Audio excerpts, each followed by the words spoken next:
Welcome everybody, late night. I know probably nobody's up or expecting me to be on. I wasn't expecting myself to be on. What I'm going to do today, and um, hmm, got a red smash on my face. I wonder how I did that.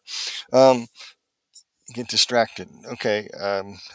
Don't pay attention to the red blotch on my face. I have no idea what it looks like. I scratched myself or something. But anyway, I'm starting a. We're going to go over the upcoming weeks and days as I put it together. I'm just making an announcement, and I'm going to start this little bit and whet your appetite for something that I found, and it's in the description. But also, I got to find the actual link to the document that I downloaded. I forgot to put the link in, so I'll put that other link in so you can see the source of it.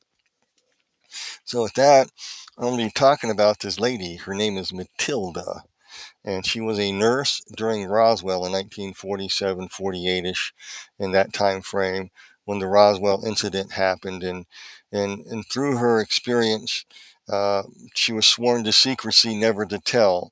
And so she has a very compelling case that fits a lot of different things. But again, if this is made up, it's good science fiction. If it's not, um, it's something we should consider, because I found it fascinating what I found in the entire document, and I'll probably be going over most of it or all of it. Not tonight. I'm just going to whet your appetite for it and describing what she saw.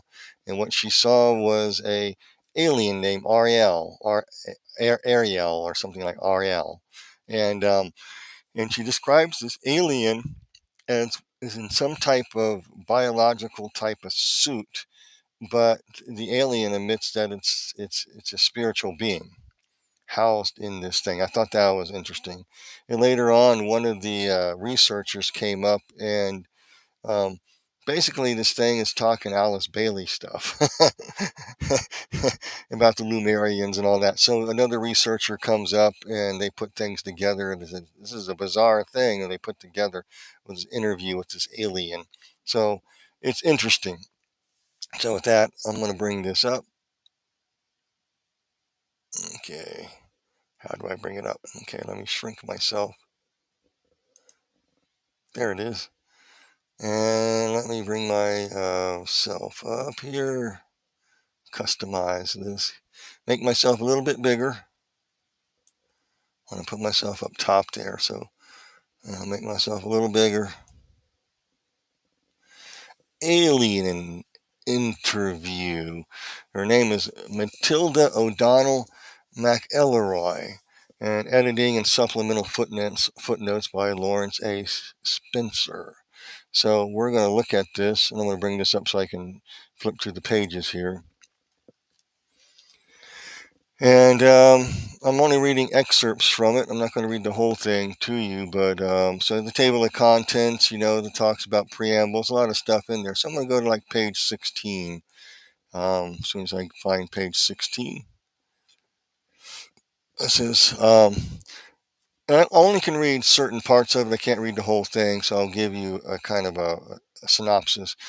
And it says Matilda O'Donnell MacElroy, biographical info. Since I've never met Miss MacElroy in person and spoke with her over the phone only once for about 20 minutes, I cannot vouch personally for her as a credible source of information. In fact, I cannot factually substantiate that such a person actually existed, except that I did speak with her on the phone and I received handwritten material in the mail which was sent from a physical address in Ireland.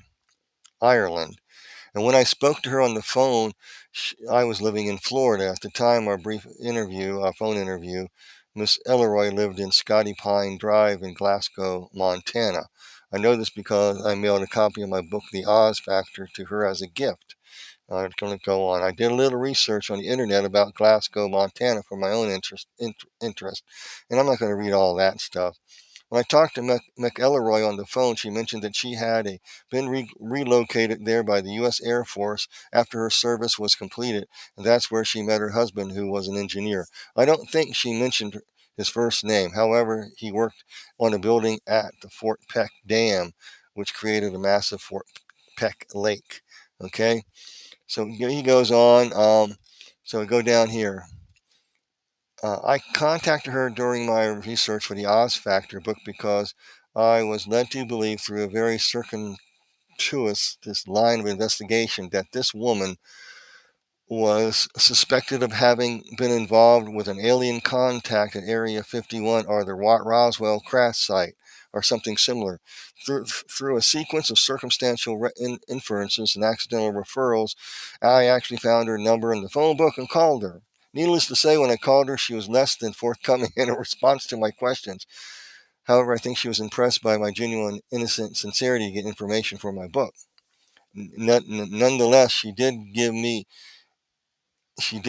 me any useful information at that time, except to say she had been in the Army and was stationed at New Mexico in 1947. She could not discuss anything whatsoever about any kind of incident, as her life depended on remaining silent, although this piqued my interest even more. I would say so. Mine too. He goes on and goes through it. And he goes, the last paragraph, in so much I do not have any further information to verify or substantiate any of the notes or interviews sent to me by Miss MacElroy or Matilda or Matty, how I'm going to call her Matty, in any ways factual, other than I have already mentioned, and let the reader beware and take heed accordingly. Okay, let's take heed accordingly. So I'm going to go through this letter from Miss MacElroy. Dear Lawrence, I'm typing this letter to you on my old Underwood typewriter that I bought after I was discharged from the Army. Somehow it seemed like a fitting contrast to the subject of this letter and the documents you will find enclosed in this envelope. Last time I spoke to you was about 8 years ago. During your brief telephone interview with me, you asked me to assist you with the research of the Oz factor. And she goes on explaining it. And uh, and she goes, you suspected that I might have something that would help your investigation into the possibility that extraterrestrial beings may have influenced history of Earth. When we spoke, I told you that I did not have any information that I share with you about anything. Since then, I have read your book and found it very interesting and compelling. You obviously are a man who has done his homework. And he goes on. And and I've been thinking a lot about your allusion to the old philosopher who you paraphrase in your phone conversation. With great power comes great responsibility. Although I don't think power is pertinent in my life or to the reasons for sending you the enclosed documents, you certainly did get me thinking about my responsibility. I have reconsidered my position for a variety of reasons, not the least of which is my realization that you are right. I do have a responsibility to myself, at least. I cannot possibly tell you the personal hell of ethical irresolution and spiritual ambivalence I have endured since 1947. I do not want to keep playing the game of maybe I should have or maybe I shouldn't, though the rest of eternity. Many men have been killed to extinguish the possibility of revealing the knowledge I have helped to withhold from society until now. Only a small handful of people on earth have seen and heard what I have had the burden of keeping secret for 60 years. All those years I thought that I had entrusted with great deal of confidence by the powers that be that are government, although I have often felt that the power is greatly misguided to protect mankind from the certain knowledge that not only do intelligent extraterrestrial life forms exist, but that they may have and continue to aggressively monitor and invade the lives of everyone on earth today. Invade the lives. That is a interesting statement. Therefore, I think the time has come to pass along my secret knowledge to someone I should think would understand it. Okay. And she goes down. She goes, I think there's a greater good to be reserved than protecting the vested interest for whom this information is considered as a matter of national security, whatever that means. And therefore, I'm also now 83 years old and have decided to leave this body, which has outlasted its usefulness to me, using a painless method of self-administered euthanasia. Wow, I have had a very few months to live and nothing to fear or lose. From what I understand of the lady, she basically had cancer or something. Okay, and she was um, just decided, well, what are they going to do to her? She's dying anyway. So she goes, so I moved away from Montana, where my husband and I lived most of my life. I will die not far from the great mound at Knot and Doubt, the fairy mound of darkness. These are sacred cairns. Okay, she goes on all this stuff. I'm also not far from the hill of Tara. I won't get into all that. And she goes on and on and on and on and on and on. And so I'll go down here. Also, I'm sure that if you were to show these notes to anyone, that you physically or economically or spiritual slavery over freedom, the subject matter contained in them would seem quite objectionable. If you attempted to publish the documents as a matter of factual reporting in a newspaper or the evening TV news, they would be rejected out of hand as the work of a kook. The very nature of these documents makes them unbelievable and therefore discreditable. Conversely, the release of this information is potentially catastrophic for certain political, religious, and economic vested interests. I disagree with her, since this alien seems to be talking theosophy. And I know how deceptive these things are. She was not talking to a space alien. But anyway, I digress there. The documents contain information which is quite relevant to your interest in investigations into alien encounters and paranormal experience. To use your analogy of the Oz Factors book, I can honestly say that she goes on, and she goes here. Says, as you know, in July 1947, the Roswell Army Airfield issued a press release stating that personnel from the 509th Bomb Group have recovered a crash flying disc from a ranch near Roswell, New Mexico, sparking intense media interest. Later the same day, the commanding general of the 8th Air Force stated that the Major Jesse Marshall, these are real people too, who was involved with the original recovery of the debris, had recovered only tattered remains of a weather balloon. The true facts of the incidents have been suppressed by the U.S. government since then. You may not know that I was enlisted in the U.S. Women's Army Air Force, WAC, Medical Corps, which was part of the U.S. Army back then. I was assigned to the 509th Bomb Group as a flight nurse at the time of the incident. When the news that there had been a crash was received at the base, I asked the company Mr. Cabot, the counterintelligence officer, to the crash site as the driver of his vehicle and to render needed emergency medical assistance to any survivors if necessary. Therefore, I briefly witnessed the wreckage of an alien spacecraft as well as the remains of several alien personnel aboard the craft who were already dead. When we arrived, I learned that one of the personnel on board the craft survived the crash and was conscious and was apparently uninjured. The conscious alien was similar in appearance but not the same as the others. None of the other personnel present could communicate with the survivor, as the being did not communicate verbally or by any recognizable signs. However, while I examined the patient for injuries, I immediately detected and understood that the alien being was attempting to communicate with me by mental images or telepathic thought, which projected directly from mind of the being.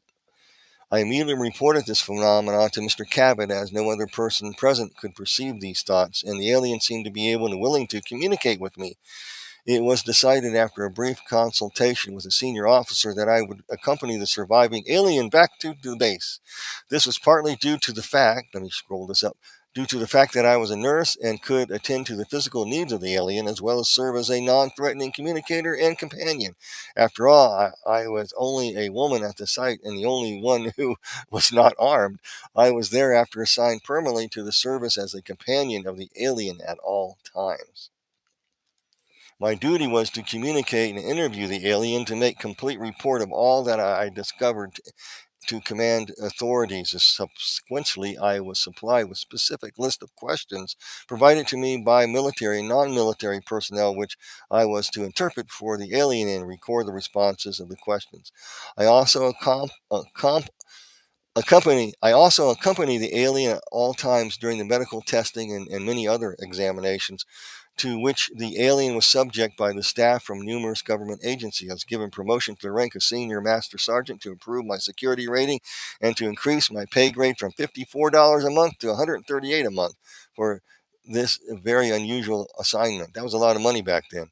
I performed these duties from July 7th through August 1947, at which time the alien died or departed the body, as you will read about in my notes. Although I was never left entirely alone with the alien, as there were always military personnel, intelligence, and agencies, people, and a variety of other officials present, I did have uninterrupted access and communication with the alien being for nearly 6 weeks. Here and after, is an overview summary of my personal recollections of the conversation with the alien craft pilot. So, uh, so this is quite interesting. And I'm going to start reading a little bit about that in just a second here. I'll bring this up.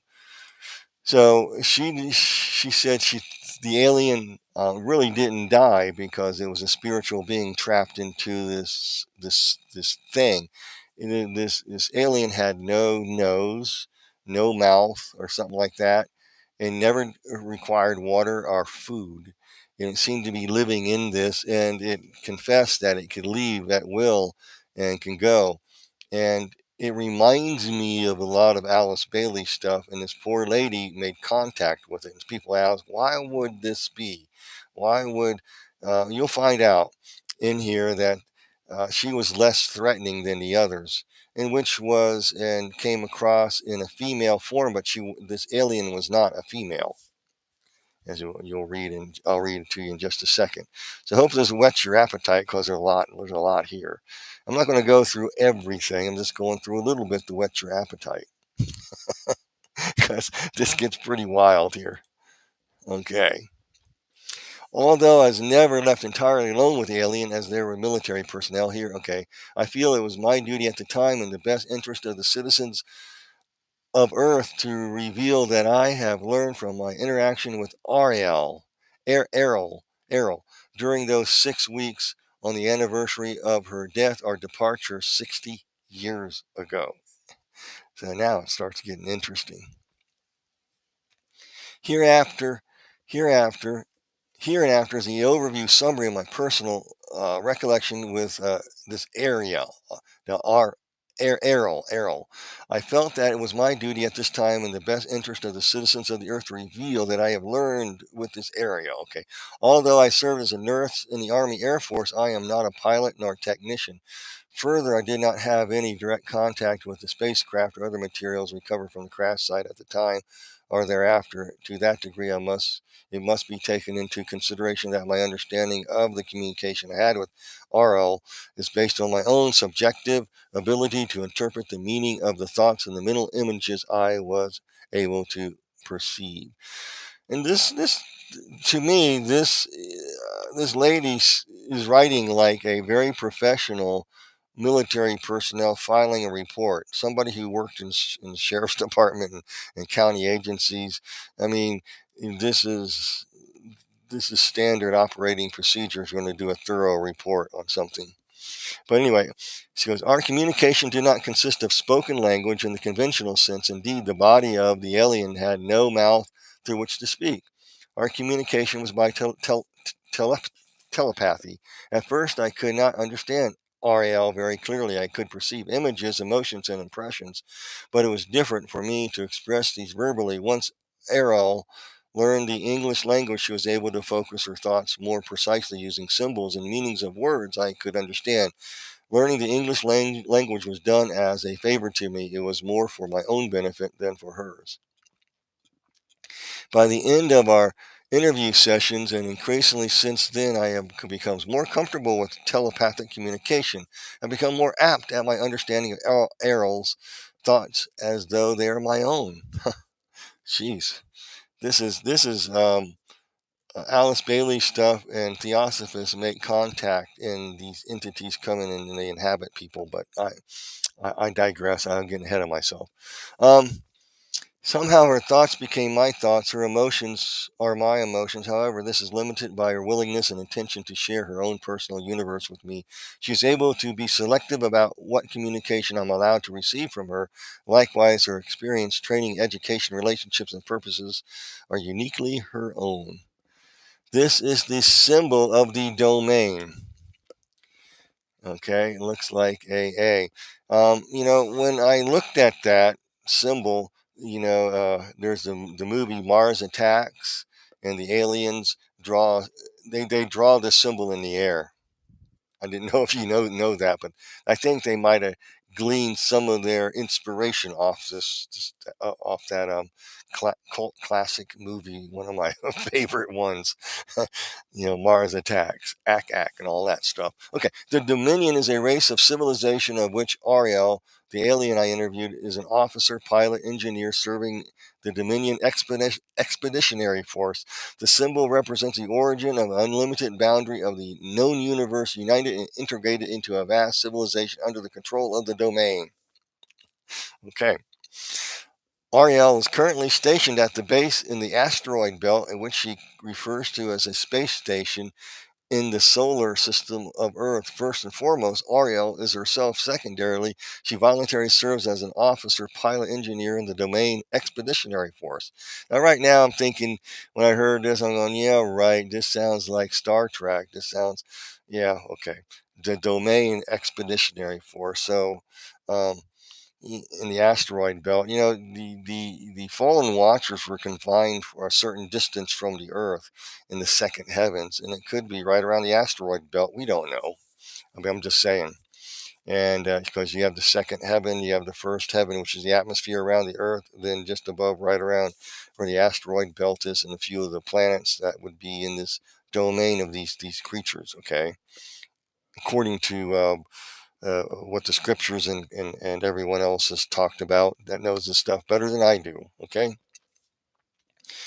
Um, Please accept the material and make it known to as many people as possible. I repeat, that is not my intention to endanger your life with the possession of this material, nor do I really expect you to believe any of it either. However, I do sense that you can appreciate the value that such knowledge may have to those who are willing and able to face the reality of it. Mankind needs to know the answers to questions which are contained in these documents. Who are we? Where do we come from? What is our purpose on earth? Is mankind alone in the universe? Is there intelligent life elsewhere? Why have we not contacted us? It is vital that people understand the devastating consequences to our spiritual and physical survival if we fail to take effective action to undo the long-standing pervasive effects of alien intervention on Earth. Perhaps the information in these documents will serve as a stepping stone to a better future for mankind. Sounds like Alice Bailey stuff. I hope that you can be more clever, creative, and courageous in the distribution of this information than I have been. And she goes on all that. And I go down here. So she goes on and talks to her, and she goes, I want to go down to something here. I'm going to read this later for you. Here's the uh, official transcript. I darkened it so you can read it. It's top secret. Official transcript of the U.S. Army Air Force Base. It says, she asks, are you injured? Answer, no. Question, what medical assistance do you require? None. Do you need food or water or other substance? No.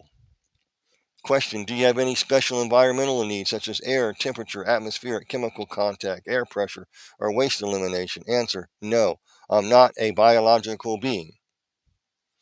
Question, does your body or spacecraft carry any germs, contamination that may be harmful to humans or other life forms on Earth? Okay, no germs in space. Question, does your government know you are here? Answer, not at this time. Question, are others of your kind going to come looking for you? Answer, yes. Question, what is the weapons capability of your people? Answer, very destructive. I did not understand the exact nature of the kind of arms or weapons that might have, but it did not feel that there was any malevolent intention in her reply, just a statement of fact. Why did your spacecraft crash? Answer, it was struck by an electrical discharge from an atmosphere which caused us to lose control. Why was your spacecraft in this area? Answer, investigation of burning clouds, radiation, explosions. Question, how does your spacecraft fly? Answer, it is controlled through mind, responds through thought commands. Mind or thought commands are the only English language words I can think of to describe the thought. There are bodies, and I think the spacecraft are connected directly to them through some kind of electrical nervous system that they control with their own thoughts. Thought this was interesting. And why do I think it interesting? Because theosophy has a whole lot to say, a tremendous amount to say on uh, the mind and connecting the universal mind and stuff. So when I'm reading this, if this is real and she's talking to an alien, this lady would have no clue about Alice Bailey theosophy, especially in 1947. Alice Bailey was still alive, still writing some of this garbage.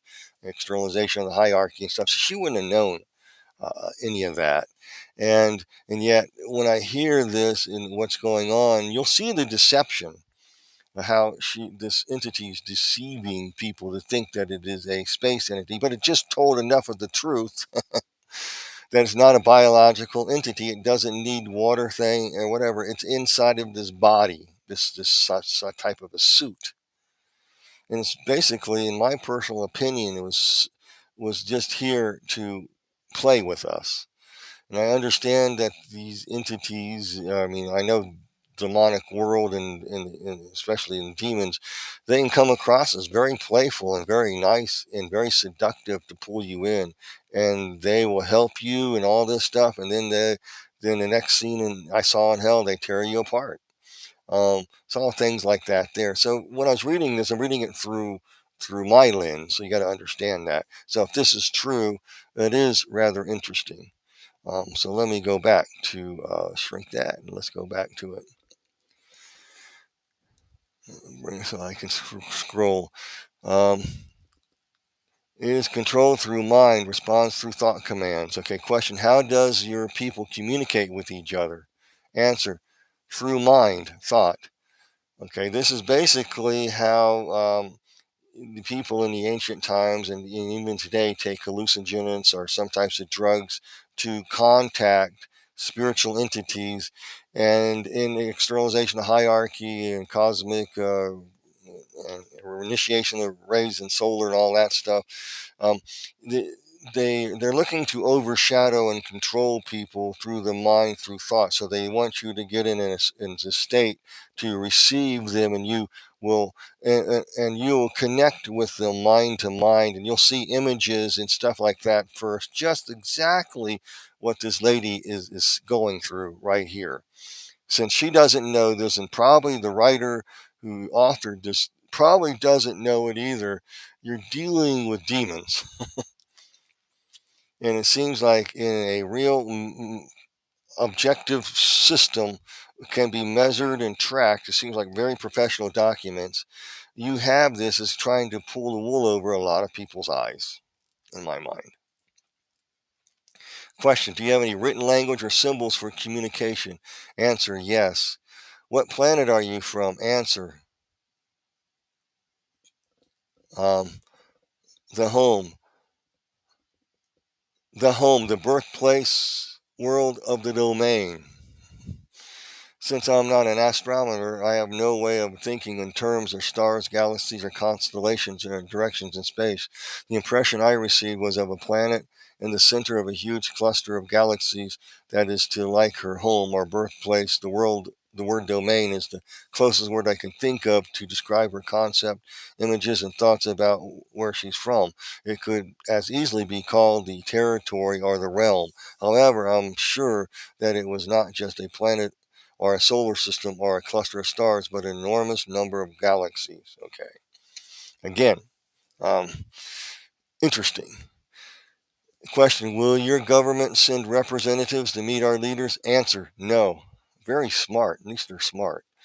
Um, what are your intentions concerning Earth? Answer: preserve, protect property of the domain. So this is a dead giveaway to me, really, Um, Um, I don't know if you all have read Carl Gallup's or not, but he wrote some things about how Lucifer saw the garden, he wanted to take over Earth, and he did. So they made it his domain. And I called the land unknown Hell's Dominion. And I never knew that title. My title of my book would be dealing with this subject either. Domain, dominion, exactly like they say. And like Jesus says, the devil is the Satan, or Satan is the god of this world system, or this world's age, the ruler of this earth and everything. Okay. And so if you understand Alice Bailey and these planetary beings that they make contact with, to lead humanity to better days of bread and butter and cookies and popcorn and ice cream and everything you can eat.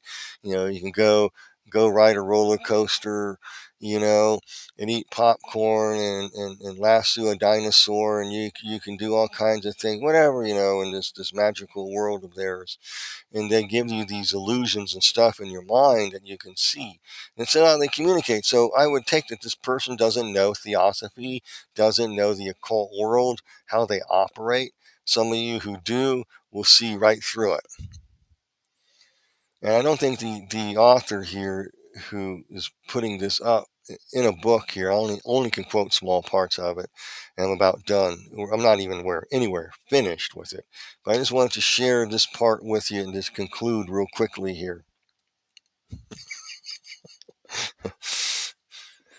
To protect property of the domain. Okay, yeah.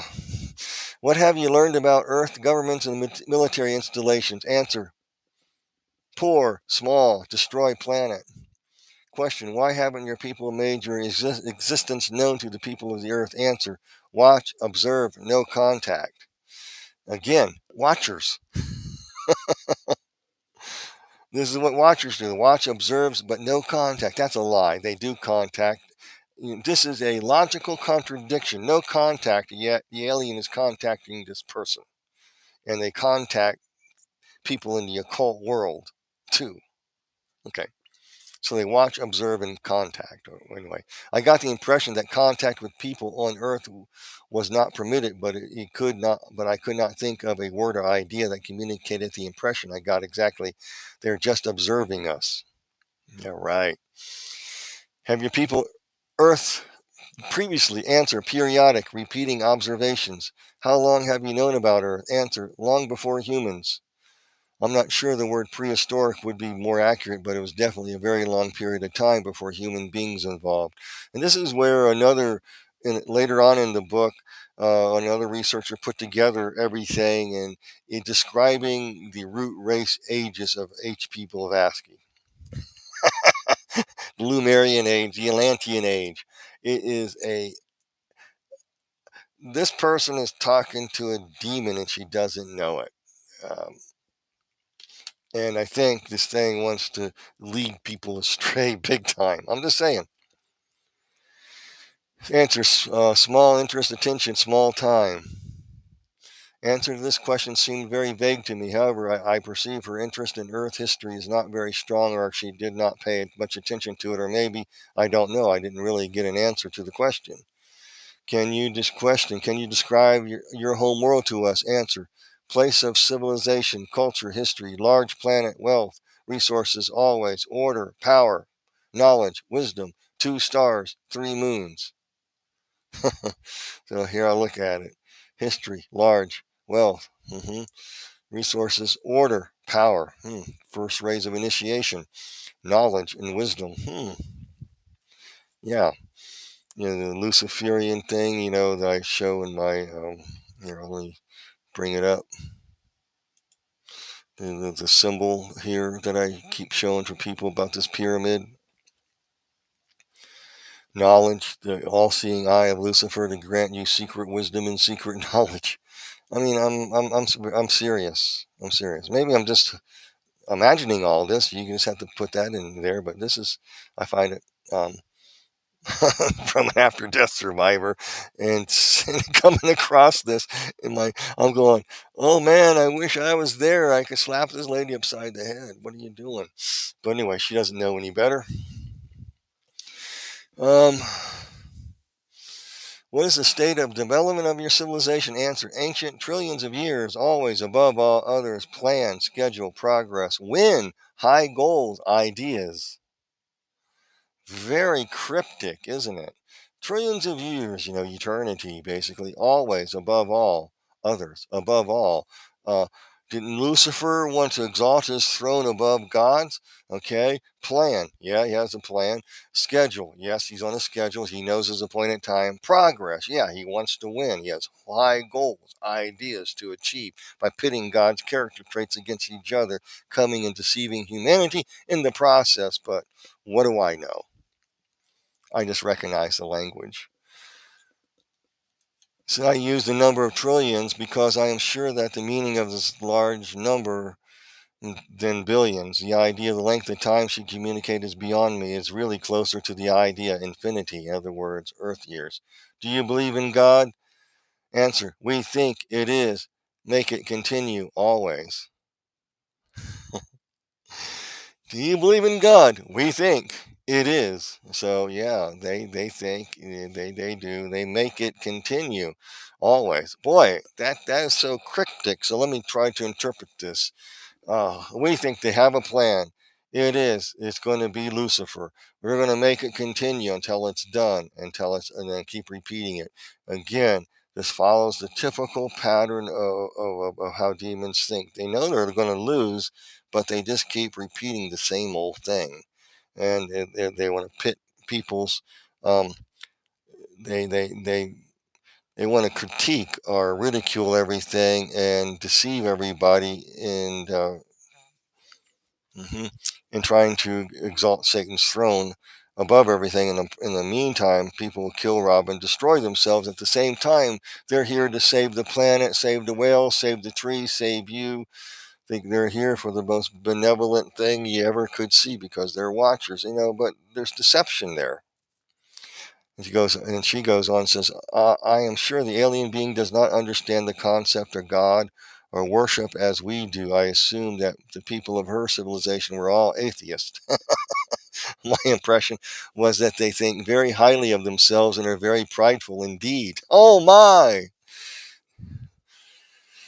Lucifer said, I exalt my throne above the stars, So here's one of these things coming as a space alien crash in Roswell. If this is true. Going to deceive this lady. This will be released at an appointed time because they do have a schedule to deceive people. And get ready, folks. Get ready. The question is, what type of society do you have? Order, power, future always, control, grow. Wow. If they were benevolent, uh, what about control? This order, power, future always, control. Now, in my book, A Land Unknown, I'm going to stop here for a second. I'm just going to go real quickly here, and whoops, here I am. Let's see, where am I at? Okay, there I am. Keep knocking myself out. Okay, in my book, when the Lord was speaking to me, and I wrote paragraphs of meaning, it was just a few words. I italicized them.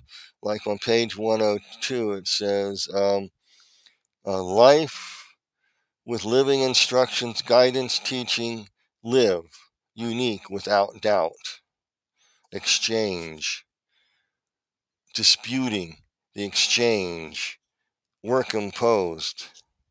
And it goes on, and I explain how when the Lord spoke to me, it just all this information unpacked in my mind, and that's what I wrote down here in my book. And it says, and it goes on here on page 103. It's all the italicized words. I wrote why I did it too. Work imposed. I'll go to next page. A sign, a simple narrow arrow, a name, a title, unique. Talking about it's talking about glorifying Jesus. This alien ain't glorifying nothing. So this thing is communicating using,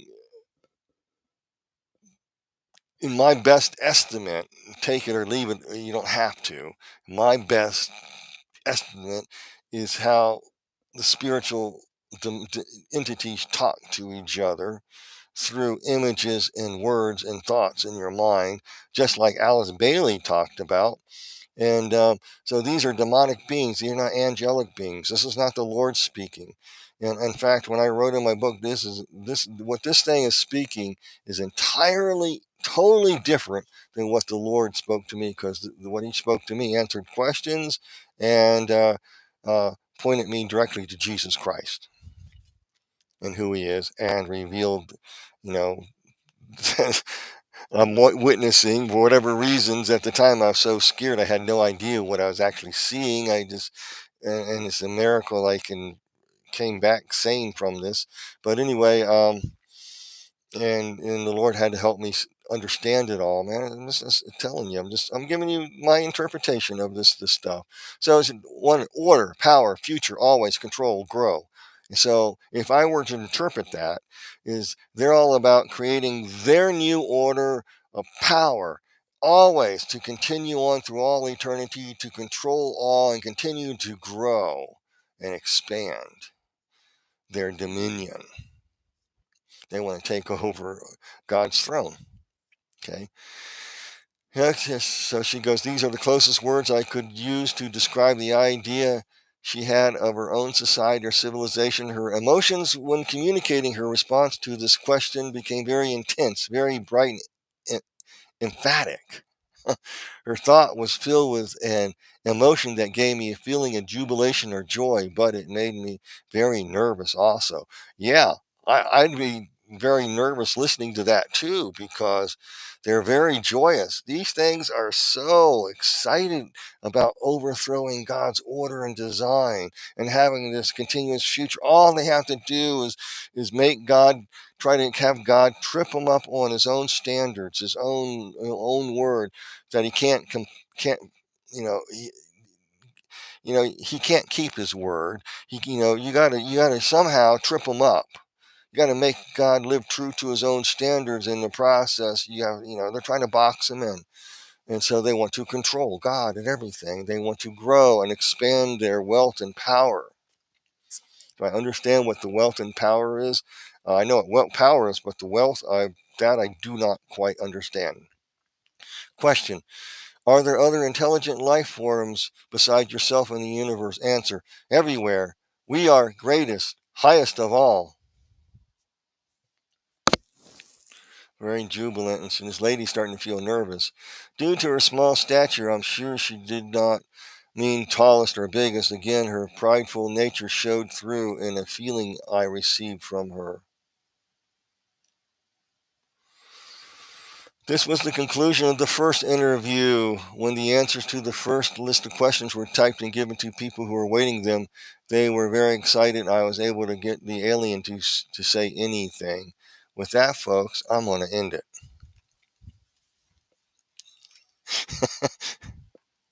So, um, I just wrote a book called Land Unknown, Hell's Dominion. And from my notes that I scribbled and from my memory, that I still remember this place explicitly. I haven't lost the memory of it. Sometimes I can handle the memories. Sometimes I'm just kind of like, um,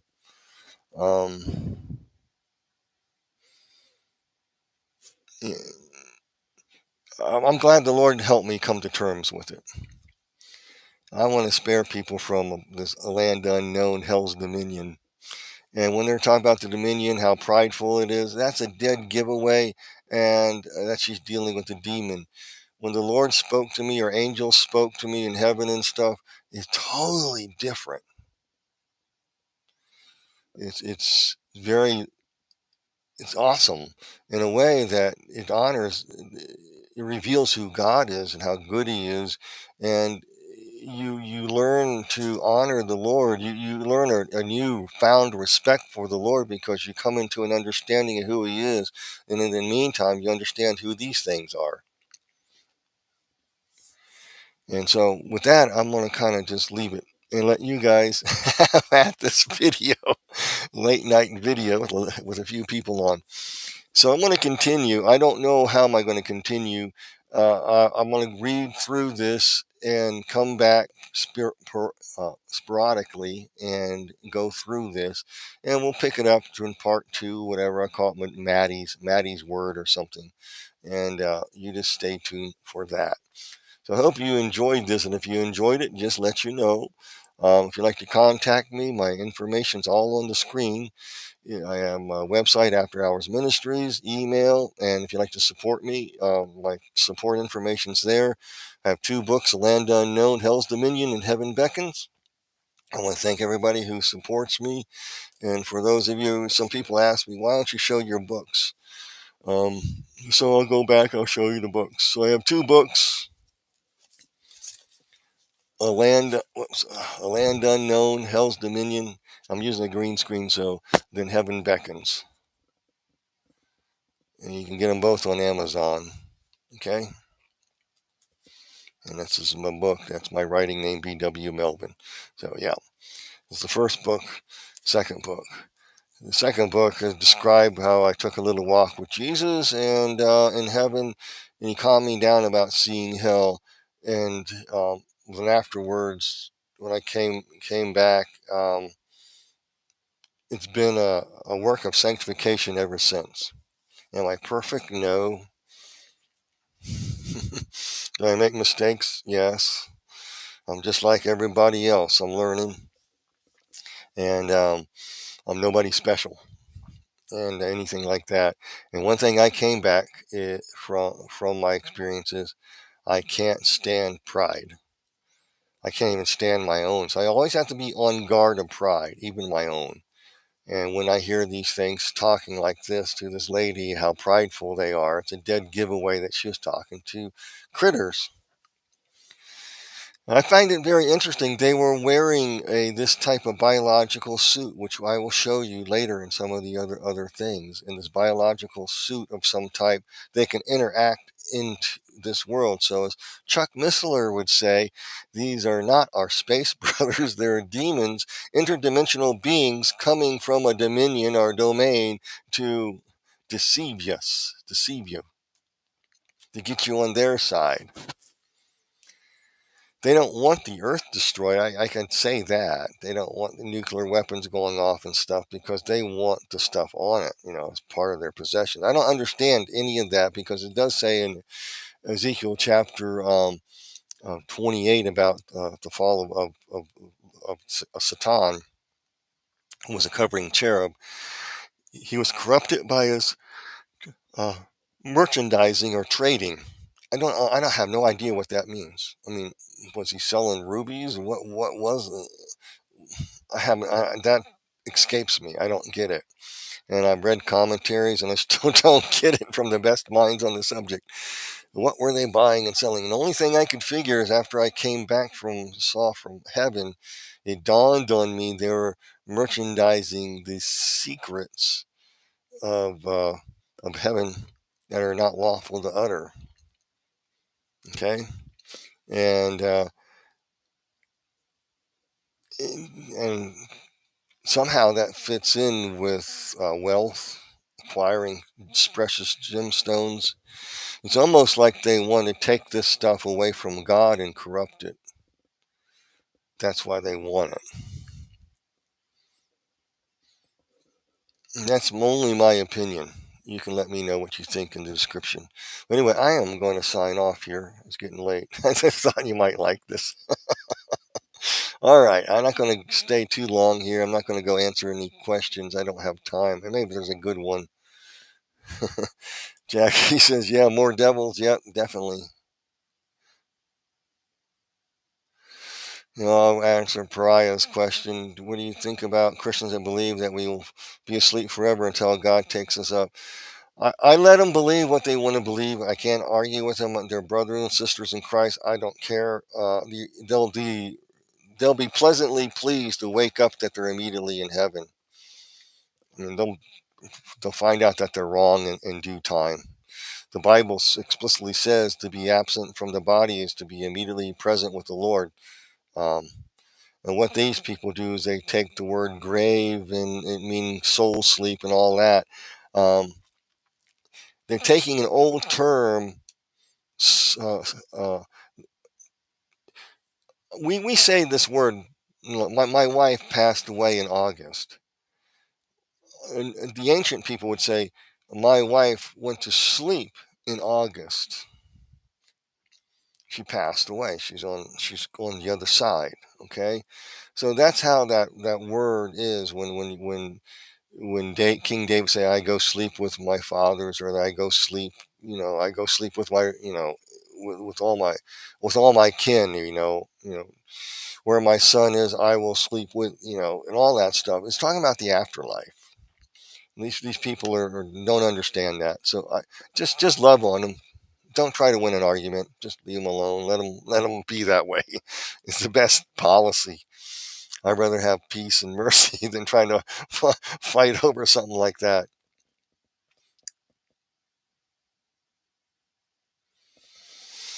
Okay, then you go on.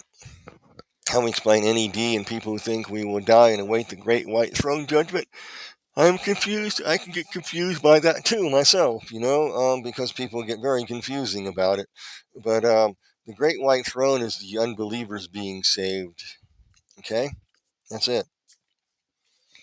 And it says, "Blessed is he who has part of the first resurrection." That's the resurrection of Christ. That began the day uh, Jesus, I guess, was on the cross. Um, and died, and he was rose again. From that on, we're part of the first resurrection. Won't end until the end of the millennium, because in the millennial reign, there are going to be survivors of the planet. And they may have long life, but they will die as well. So part of the first resurrection goes a long way. Hope that answers your question. And so at the time of the great white throne judgment, that's the final judgment, where hell gives up its dead, death and Hades gives up its dead, all that, and they're finally judged. Okay? The current hell exists until after the millennium. And I can't explain it other than that. I'm just quoting there's some scholars that would agree with me because that's where I got it from. I can't remember all their names, but I'm just quoting them. Um, I don't know how it all works, but that's what they say. I think, David Gusick, um, let's see, there's Wisby, yeah, and Cambridge commentary. There's a whole bunch of others. Bob Utley's Bible study commentary, which is pretty good, very good actually, and some other ones out there. Spiro's Odideas, which I have the big dictionaries and stuff, his commentaries and stuff. I have that. So anyway, yeah, that's where I got that from. So I'm an old Earth Christian. I believe the universe that's fine with me. I don't have a problem with old Earth, young Earth. I mean, it don't matter to me. I think that the actual 24-hour day didn't start until the fourth day of creation, and nobody knows how long those first 4 days were. We don't. The first 24-hour day was created on the fourth day of creation. We have no idea. I just leave it at that. I don't argue with nobody. I'm not trying to win an argument. Or go in peace. Yeah.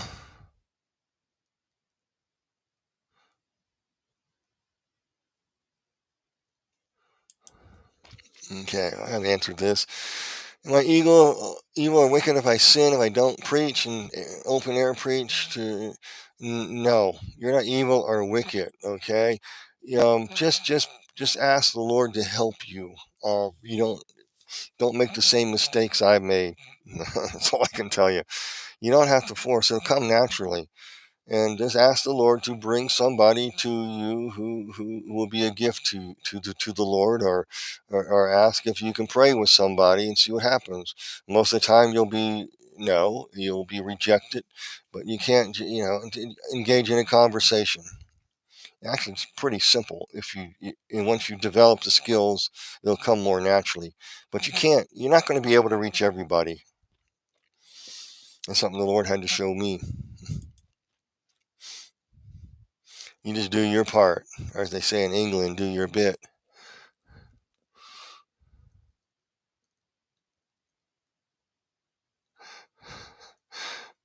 Yeah. Okay.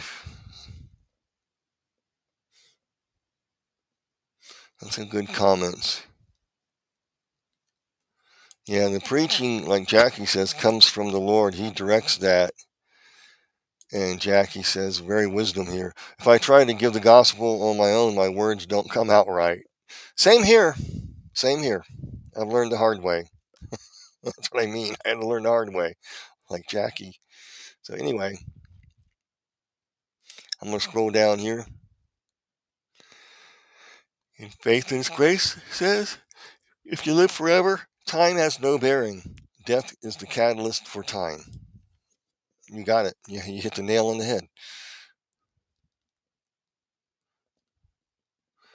Okay, honestly, 83 says, "Hello, Brian. I tried to do this.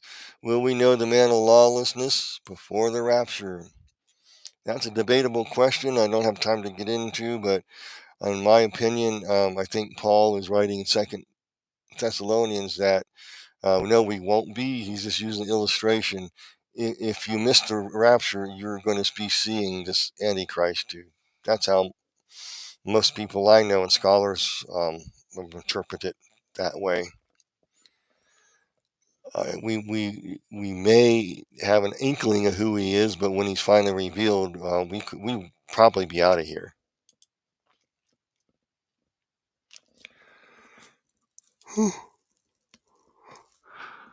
What do you think of Kent Hovind? Oh yeah, with the guy who built the ark in Kentucky there. I can't remember his name. Yeah, apologist, theologian, whatever. Um, uh, Apologist mostly. Yeah, he's interesting things. I think he's a young Earth, if I remember right. I used to read some of his stuff, but I can't remember too much now. It's getting late. I'm getting tired.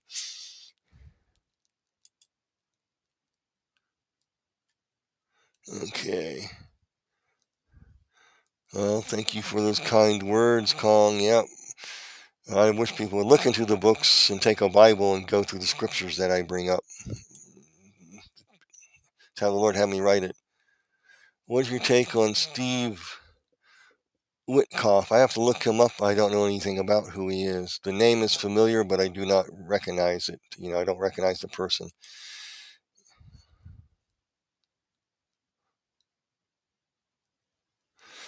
Okay.